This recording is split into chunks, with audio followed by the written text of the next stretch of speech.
Rise of Nazism in Germany. జర్మనీలో rise of Nazism ఎదుగుదల. Nazism ఏ రకంగా ఎదిగింది, ఏ రకంగా ఉధృతంగా పైకొచ్చింది? Nazi party.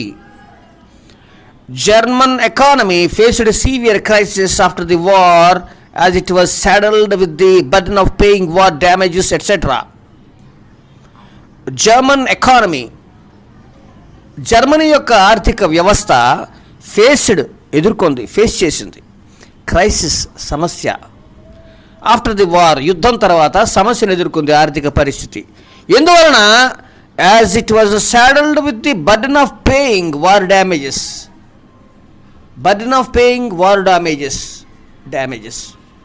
యుద్ధంలో, మొదటి ప్రపంచ యుద్ధంలో వాళ్ళకి నష్టాలన్నీ వీడు బోడ్చాలా, అందుకని ఆ బర్డెన్ ఎక్కువైంది. పెనాల్టీ కట్టాలా. వీళ్ళ బతుకు వీళ్ళు బతకడమే కాకుండా మిగతా ప్రపంచ దేశాలకి పెనాల్టీ కట్టాల్సిన పరిస్థితి, ఆ బర్డెన్ వీళ్ళకి వచ్చింది. అవునా? అర్థమైంది? ఇప్పుడు మనమే ఉన్నాం. మనం మామూలుగా నెలకి ఒక 20,000 30,000 ఖర్చు అవుతాయి. ఇది కాకుండా ఏ చీట్లు కట్టాలి, లేకపోతే ఇన్సూరెన్స్ కట్టాలి, లేకపోతే బ్యాంక్ రిటర్న్స్ సంథింగ్ చేయాలి, ఇట్లాంటివన్నీ ఉన్నాయనుకోండి.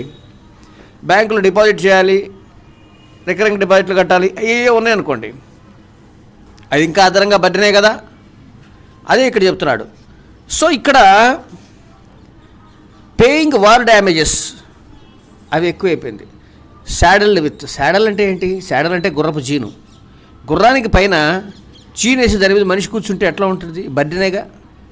సో వీడి నెత్తిన, అంటే వీడి వీపు మీద ఏం పడింది? జర్మనీ వాడి వీపు మీద, జర్మనీ వాడి యొక్క మీద భారం, డ్యామేజెస్, వార్ డ్యామేజెస్, ఆ పెనాల్టీ పడింది. So much so that the German government began to print currency notes on a large scale and this resulted in unheard of inflation. అందుకని జర్మనీ వాళ్ళు ఏం చేయడం మొదలుపెట్టారు? నోట్లు ప్రింట్ చేయడం మొదలుపెట్టారు. So much so that the German government began to print currency notes on large scale and this resulted in unheard of inflation. Inflation ఎక్కువైపోయింది. ఏం ఎక్కువైపోయింది? ఇన్ఫ్లేషన్ ఇన్ఫ్లేషన్ అంటే ఏంటి? ఇన్ఫ్లేషన్ అంటే చెప్తాను వినండి. డబ్బు ఎక్కువగా ఉంటుంది, వనరులు తక్కువగా ఉంటాయి. అప్పుడు అలాంటి పరిస్థితిని ఇన్ఫ్లేషన్ అంటాం. డిమాండ్ ఉంటుంది, వస్తువులు ఉంటాయి, కానీ డబ్బు ఎక్కువ ఉంటుంది. అప్పుడు ప్రతి ఒక్కడూ అది కొనాలనుకుంటాడు. ప్రతి ఒక్కరి దగ్గర డబ్బు ఉంటుంది కాబట్టి పోటీ ఏర్పడుతుంది, ధరలు పెరుగుతాయి. మీకు అర్థమవుతుందా? That is called inflation.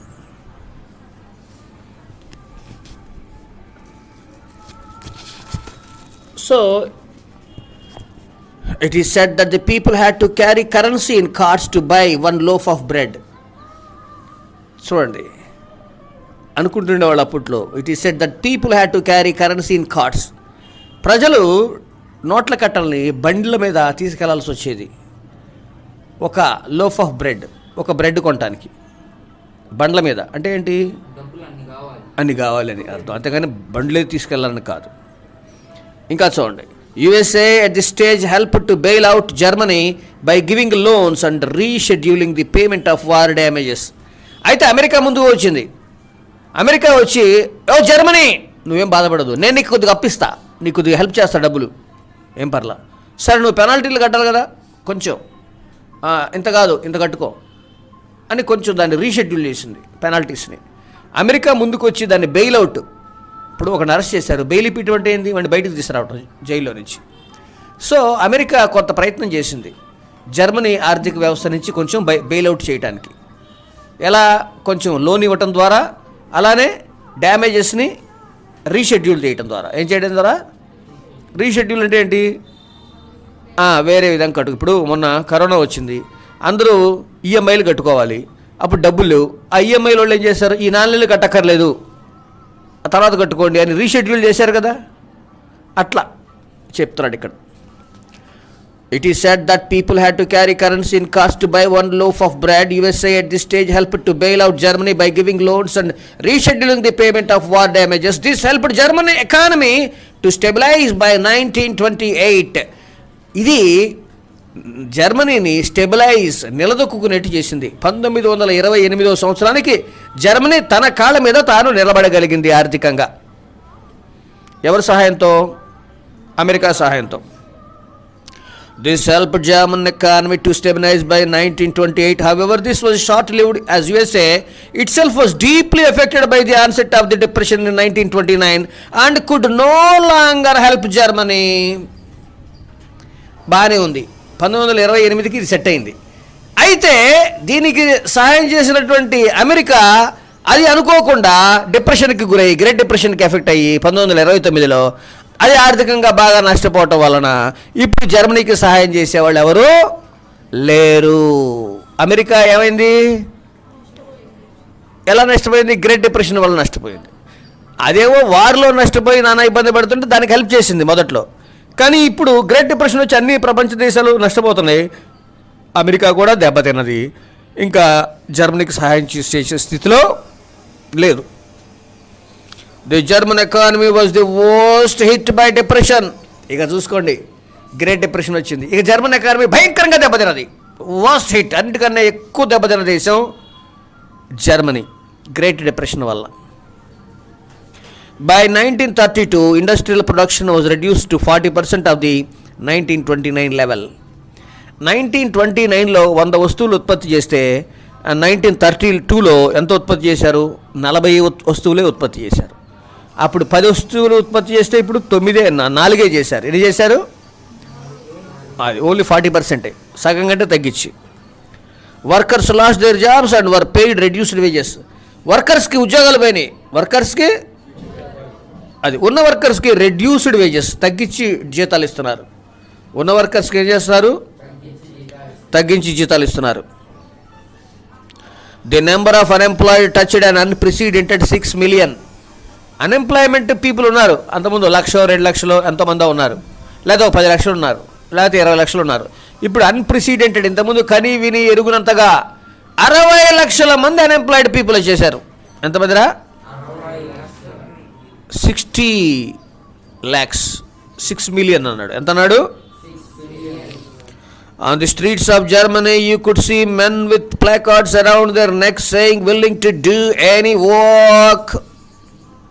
Germany వీధుల్లో మన వ్యక్తులను చూస్తూ ఉంటాం. అప్పట్లో మగవాళ్ళు మెళ్ళో కార్డులు ధరించారు, మెళ్ళో బోర్డు లాంటి వేలాడేసుకున్నారు. ఏ పనైనా మేము చేయడానికి సిద్ధం, రెడీ, డబ్బులు ఇస్తే చాలు, కూలి పని చేస్తాం, రాళ్ళు మోస్తాం, బస్తాలు మోస్తాం అని ఉద్యోగాలు లేక అలా నిలబడ్డారు. ఎవరు? German people. And willing to do any work. Unemployed youths played cards or simply sat at street corners or desperately queued up at the local employment exchange. Unemployed youths, ఉద్యోగం లేని కుర్రవాళ్ళు, యూత్, ప్లేడ్ కార్డ్స్, ప్యాకాట్ ఆడుకుంటూ ఉండేవాళ్ళు.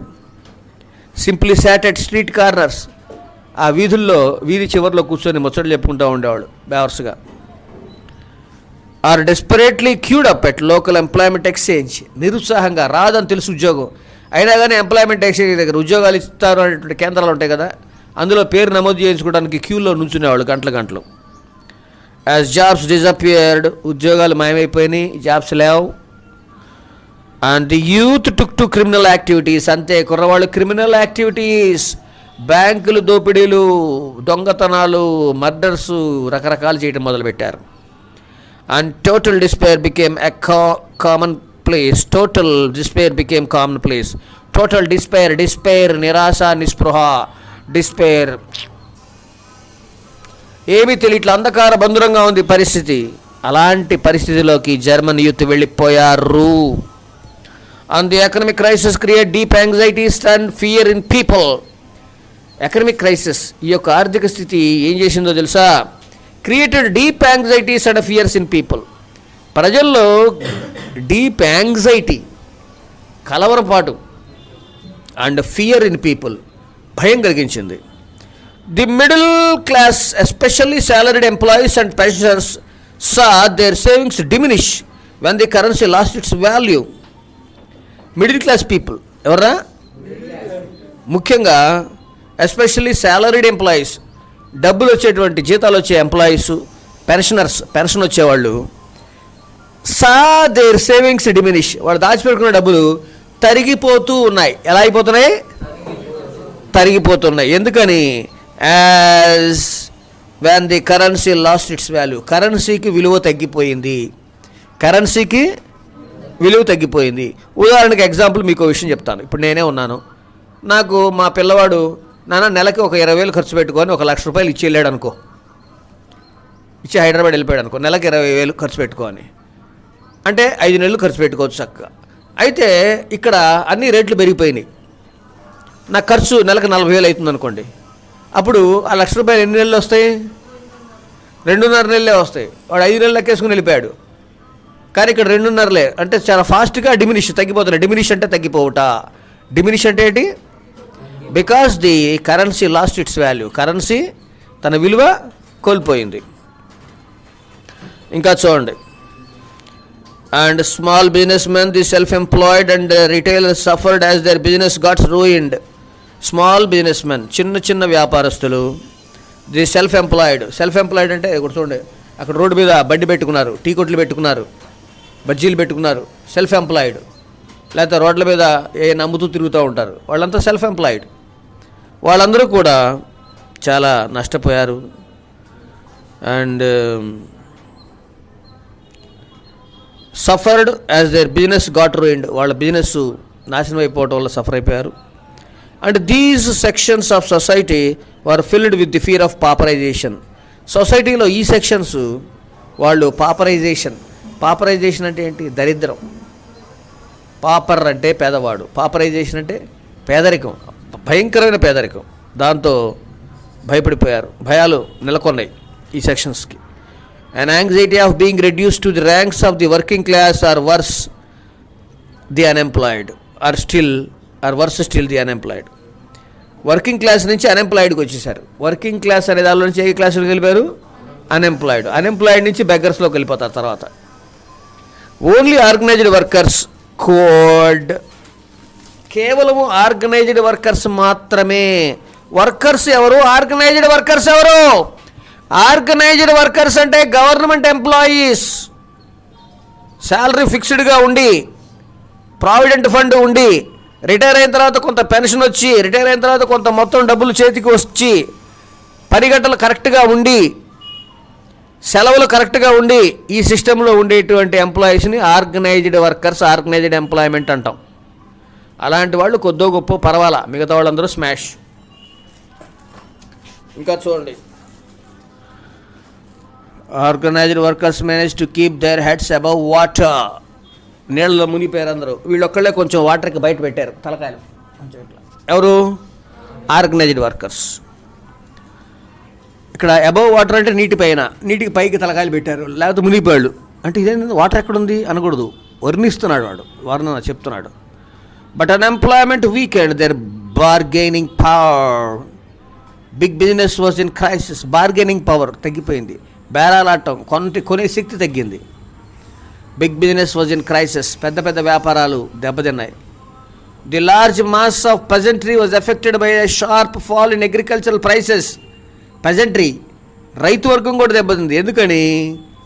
Sharp fall in agricultural prices.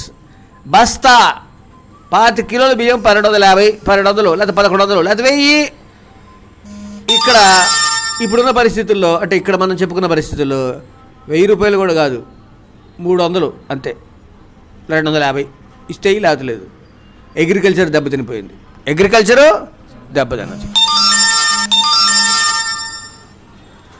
The large mass of peasantry was affected by the sharp fall in agricultural prices, and women unable to fill their children's stomachs were filled with a sense of deep despair. This caused acute political instability as government after government collapsed and could not provide a stable rule.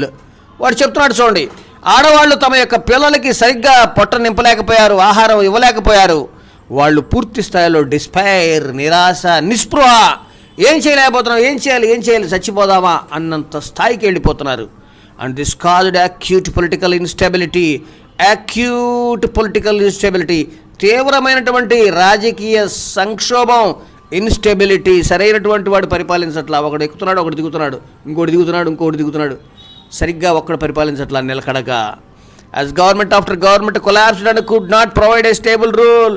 ఒక ప్రభుత్వం తర్వాత ఇంకో ప్రభుత్వం వచ్చింది, పడిపోతుంది. ప్రభుత్వం మళ్ళీ కొత్తది వస్తుంది, అది పడిపోతుంది. స్టేబుల్ రూల్, స్థిరమైన పాలన ఎవరు అందచేయలేకపోతున్నారు.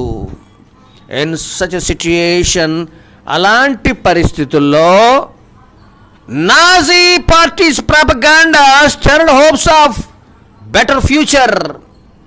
నాజీ పార్టీ ముందుకొచ్చి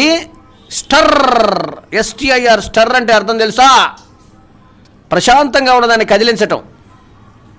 వాటర్ ఉన్నాయి అనుకోండి, ప్రశాంతంగా ఉన్నాయి, మనం చేయబెట్టట గెలికామనుకోండి, అంతా కదులుతాయి, అలజడి వస్తుంది. మీరు ప్రశాంతంగా కూర్చున్నారు, ఏదో ఒక చెప్పాం, అందరు గందరగోళంగా మాట్లాడుకుంటారు. స్టర్ కదిలించటం, ఉత్తేజితులు చేయటం, కలవర చేయటం, ఏదో కొంచెం అలజడి సృష్టించటం. సో నాజీ పార్టీ వచ్చి వాళ్ళకి హోప్స్, ఆశల్ని కలగజేసింది. ఏం కలగజేసింది? వాళ్ళ ఆశల్ని కదిలించింది, రేకెత్తించింది. ఫర్ ఎ బెటర్ ఫ్యూచర్, మంచి భవిష్యత్తు ఉంటుంది నాజీ పార్టీ వలన అని అనిపించేట్టుగా చేసింది. పుస్తకం ఏది? పుస్తకం ఎక్కడ చెప్తున్నాను? వేలు పెట్టి చూపించు. ఒకసారి నాకు లేచి నుంచో, నువ్వు ఎక్కడ చూపించు. Okay. Hitler was its unquestioned leader. హిట్లరే దానికి అన్క్వశ్చన్డ్ లీడర్, ప్రశ్నించడానికి వీలులేనటువంటి తిరుగులేని నాయకుడు. In 1928 the Nazi party got no more than 2. అయితే 1928లో నాజీ పార్టీకి కేవలం 2 సీట్లు మాత్రమే వచ్చినాయి. ఎన్ని సీట్లు వచ్చినాయి? 6% votes in the rich tag. అది ఆ రిచ్ ట్యాగ్లో ఎంత వచ్చినాయి? 2.6%. ఎంత?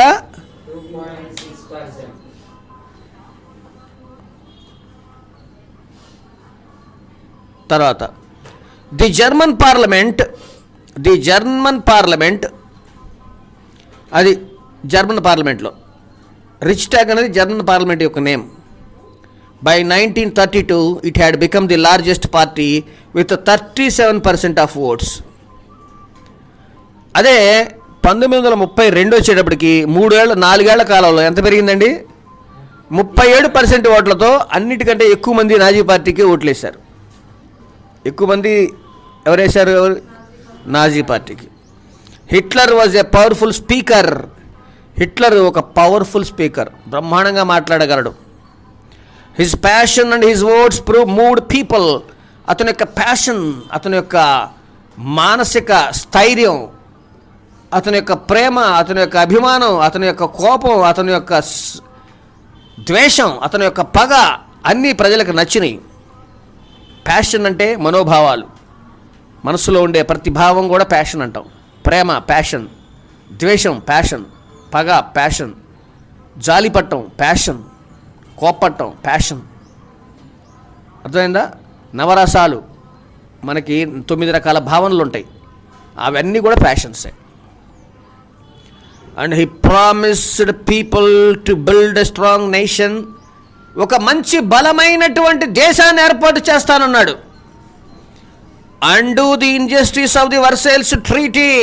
వర్సైల్స్ ఒప్పందంలో జరిగిన అన్యాయాన్ని తుడిచిపెట్టేస్తాను, దాన్ని మళ్ళీ తిరగరాస్తానని చెప్పాడు. And restore dignity of the German people. German people యొక్క డిగ్నిటీని, హోదాని, హుందాతనాన్ని తిరిగి నిలబెడతానని చెప్పాడు. ఈ promised employment for those looking for work కోసం ఎదురు చూసే వాళ్ళకి ఎంప్లాయ్మెంట్ కలగజేస్తానని చెప్పాడు. And a secure future for the youth. యువకులకి రక్షణకరమైనటువంటి భవిష్యత్తుని ఏర్పాటు చేస్తానని చెప్పాడు. He promise to weed out all foreign influences. దేశంలో ఉన్న విదేశీ శక్తులన్నింటినీ తీసేస్తానని చెప్పాడు. And resist all foreign conspiracies against Germany. Resist, ఎదుర్కొంటాను, all foreign conspiracies against Germany. Foreign, విదేశీ, కాన్స్పిరసీ కుట్ర, CONSPIRSCY, కాన్స్పిరసీ అంటే కుట్ర. జర్మనీ దేశానికి వ్యతిరేకంగా చేసేటువంటి విదేశీ కుట్రలన్నింటినీ ఎదుర్కొంటాం, రెసిస్ట్ అన్నాడు. ఇంకా ఈ రకంగా చెప్పి ప్రజలుని ఉత్తేజితులు చేశాడు హిట్లర్. తర్వాత భాగంలో చూద్దాం. ఇది పట్టుకోండి.